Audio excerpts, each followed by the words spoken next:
Good morning. Welcome back to Asher on Torah Anytime.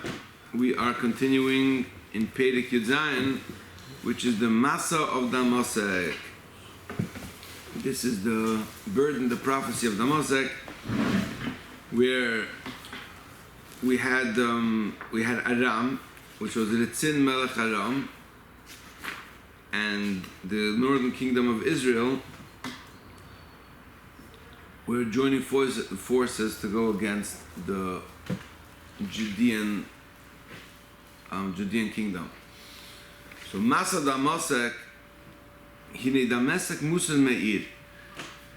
So Yeshayahu is prophesying how Damascus is going to cease to become a city. V'hoiso Me'im Apollo is going to turn into a mount of rubble. And this is a very interesting description. Azuvois ore aroyer la'adorim tiyena v'rovtzu ve'ein machrid. So the prophecy is how it's going to be deserted, how the cities of Aroer, which is basically the cities of Reuven and Gad, the tribes of Reuven and Gad, are going to be desolate, and they're going to be taken over by flocks of sheep, and there'll be no one to disturb them. So this was a very interesting description, because we were discussing that this is all happening because of the sin of idolatry, of idol worship, and the whole idea of idol worship we were talking about was that, up until now I always viewed idol worship as there's one God. If you're going to cheat on one God, you're going to cheat on Hashem, and you're going to go to these underling powers instead of to the one God, so you'll get punished. Shema. I'm sorry? Shema. It doesn't Shema. And Shema, correct. I mean, I want to switch around your perspective on it. So the old perspective was that there's one God. If you're going to cheat on the one God by going to underling powers, then you're going to get punished. What's the punishment going to be? Your land everything is going to fall into destruction, and it's going to become desolate, and you're going to get punished. And the result of that's going to be that you're going to return back to one God. That's usually how we see it. The concept that was coming down when we were learning this Perek is that Avodah Zarah can be even when you're worshipping one God. It's as long as you believe that the one God, or the God, or gods, whatever it is, irrelevant, is over there, and it's not in here, it's not within you, that's already an avodah zarah, it's already a foreign worship. Because the reality is that Hashem is here, Hashem is there, Hashem is really everywhere. That Hashem is within us. And what happens is that whenever you're disconnected from your source, the result of being disconnected from your own source is destruction. Now, it's not a punishment, it's a natural consequence. And the result of this natural consequence of being disconnected from your own life source is that there is no life flowing through, is that you have desolation. And whatever happens, whenever you ever saw the documentaries about Chernobyl, like the Chernobyl disaster? Let's talk about it. So you see how Chernobyl is being retaken by wherever there's destruction, the earth somehow retakes its own. It reclaims its own space, and you have all of these wild species of animals roaming Chernobyl again, and the earth almost like takes back its own. And that's here the descriptions of how you have sheep wandering in the land. You have flocks of sheep, and there's no one to disturb it. Nature regains its own property again. So what's really being described over here about Avodah Zarah is about not being connected to your own inner life source. It's not a punishment. The natural consequence of not being connected to your own life source is that the cities become desolate, and the effect of this desolation is that the earth reclaims its own, and wildlife begins roaming again in it, and it just returns back to its source. And the result of that is that the inhabitants who move back into the land start again living connected to the source. They live again connected from a place of from a place of it's not only rejuvenation, it's just a place where their yonik chayes, where their life source is coming from the essence itself. So look how it's being described over here. V'nishbas mivtzod me'Ephraim, and the stronghold is going to cease from Ephraim. Umamlocha midamesek, and the monarchy is going to from Damascus. Ushar Aram, and the rest of Aram is going to be kichvoid b'nei Yisrael yu niyom Hashem tzavokos. They're going to basically have they're basically going to bear the same results of what Klal Yisrael is having. And it's going to be on that day, Yidol Kvod Yaakov Umishman Besoda Yedoza. The honor of Jacob, or the honor of Israel, is going to cease, and the fat of its flesh is going to like grow lean or shrivel up. It's going to become thin. And it's going to be just like when the harvester gathers the grain. So the way how we gather grain is that you gather grain with your left hand, you gather the stalks, and then with your right hand, with the sickle, you cut it down. He's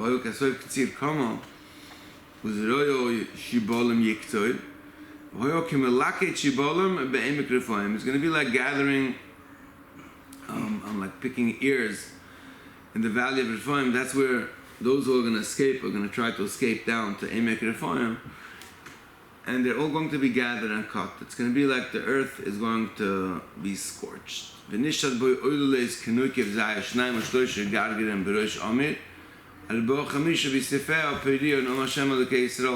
to be like when you're cutting down olives and you have 2, 3 being left over here, or if it's a very fruitful tree, you'll have 4 or 5 on when the leaves of a different tree. That's how much, or that's how little is going to be left over.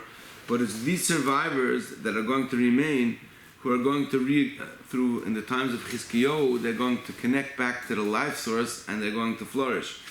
On that day, Yeshayahu ha'adam alayseyu.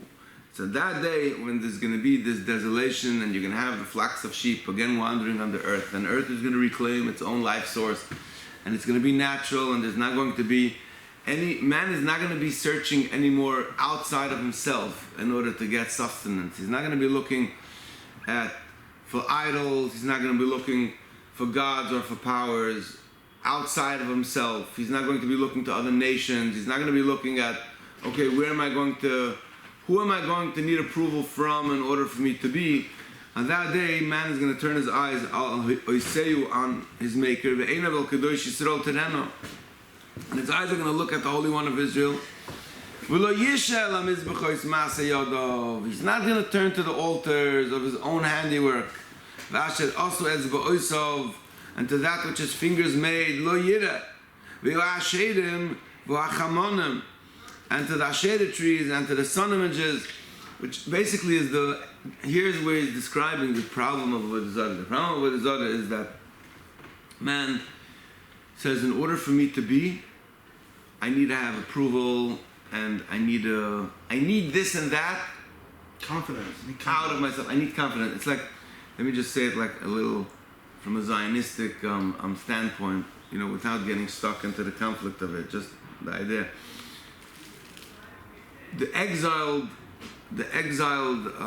image of the Jewish people, or the Jewish people under an internal exile, is that we believe we're not good enough. We're not good the way we are. So for years, all of assimilation and the whole idea is that in order for us, we need to be like the nations. That all of Nach, and at least the beginning of Nach, was the story of how the people came to Shmuel HaNavi, and they said, we want a king just like the other nations. We're not good the way we are. If we just copy them, then we'll be okay. If we're just going to copy the government systems of the nations, that's when life is going to be good. And Shmuel HaNavi begged them, and he said, no, it's not going to work out that way. It's not going to happen that way. You're going to copy the nations, you're going to end up Was it Moshe messed up. Was what? Moshe, and the Torah itself, it talks about that if the Jewish people are going to want to have a king, the process, but Wasn't he like a king? He wasn't. Moshe wasn't a king. Moshe is a prophet.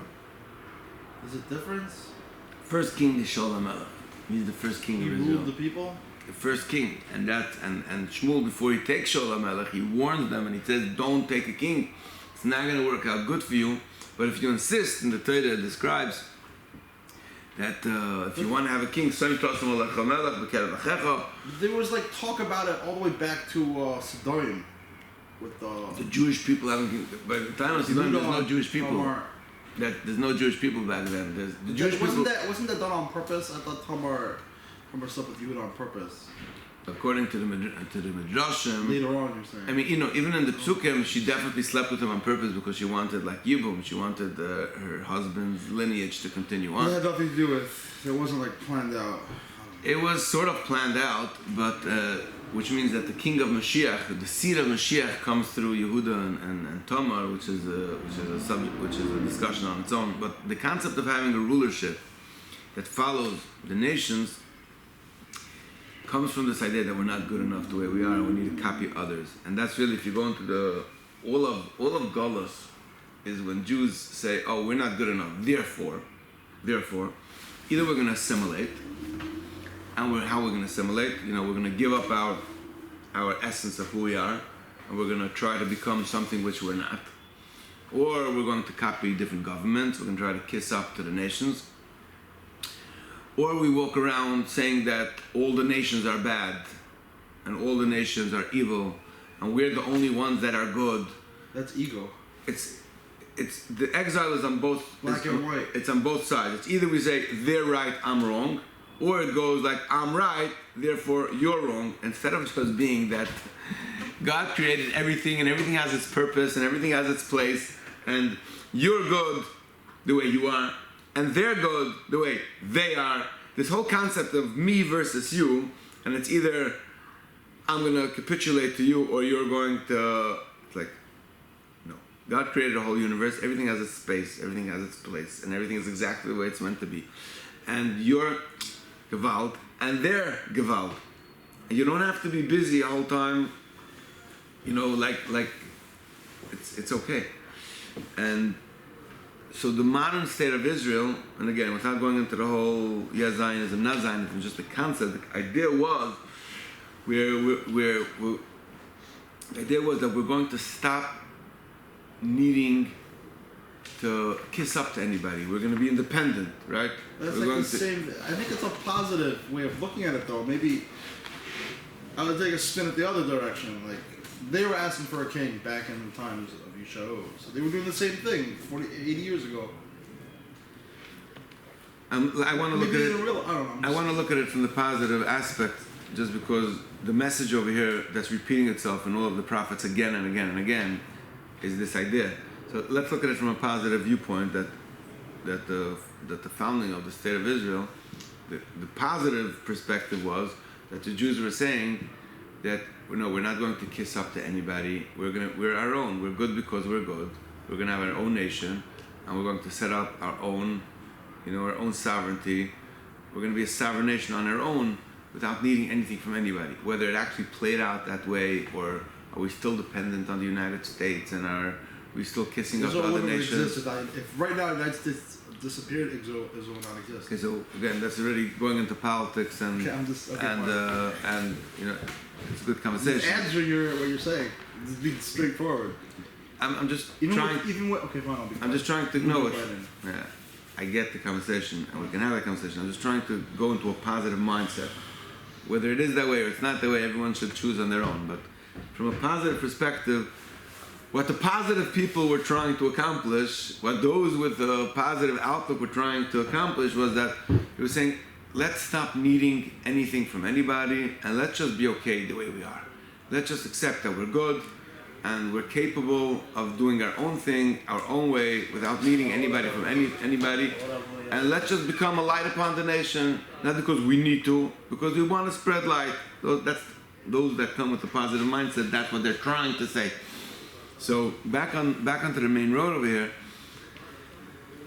What's going on over here in this Pirakim is that Yeshayahu is describing how Avodah Zarah is how when you're not content with being who you are, and you're trying to get, you're needy to other forces, you're needy to other gods, and needy to other nations, and needy to this and needy to that. The consequence of that is that you get disconnected from your own life source, is destruction. And the result of destruction is that earth reclaims its own, and the sheep come back to flock on the land, and it becomes desolate, and there's nobody even to come back. And those that do come back from a new space and a new place where they say, I'm content with who I am. They look back at their maker. That's what the psukim were describing over here. You look back, and he stops looking, and he says, it's on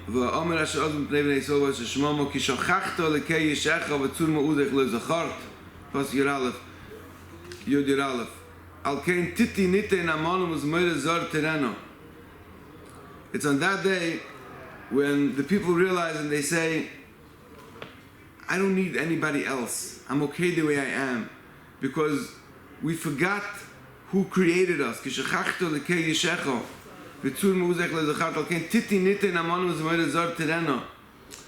know, I planted you nice. Hashem is saying, I planted you beautifully. I planted you nite in amonim. But instead, you're sowing strange shoots. I planted you, you're beautiful the way you are. God says to every human being, He says, I planted you the way you are, you're beautiful the way you are. You don't need anything from anybody in order for you to be good. But instead, you started you started going in strange fields looking for that which you are already. On the day you were planted, you flourished. And on dawn, your seed flowered. But your branch is removed on a day of affliction and acute pain, which means it's again describing, God is saying, it's mamash gewaldig, the poet, in the poetic way, how Yeshayahu was saying, he's saying, God says, I planted you, you're beautiful the way you are. You're okay. You don't need anything from anybody. You're good because you're good. I plant beautiful plants. Why are you looking elsewhere? The result of looking elsewhere is not that you will be punished. It's when a person is not content with who he is, then you're disconnected from your own life source. And then the result is going to be affliction and pain.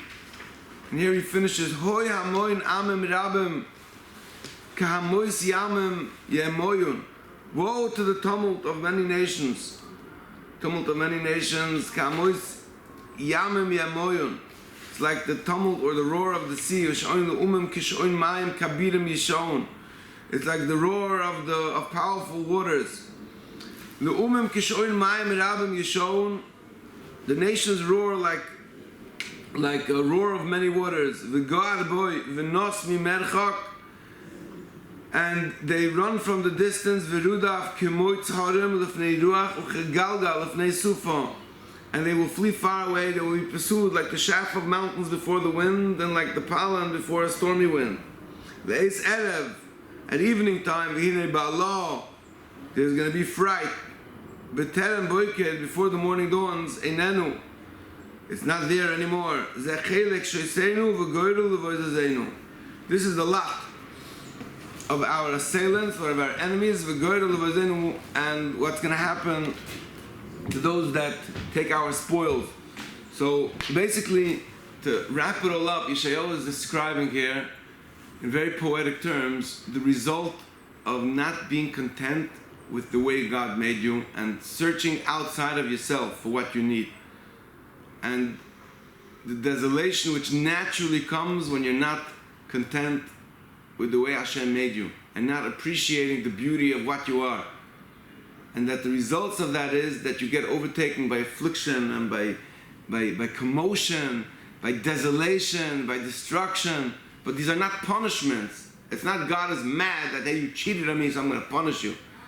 It's just when you're disconnected from yourself and from your own inner beauty, that's the results of what happens. Chaim.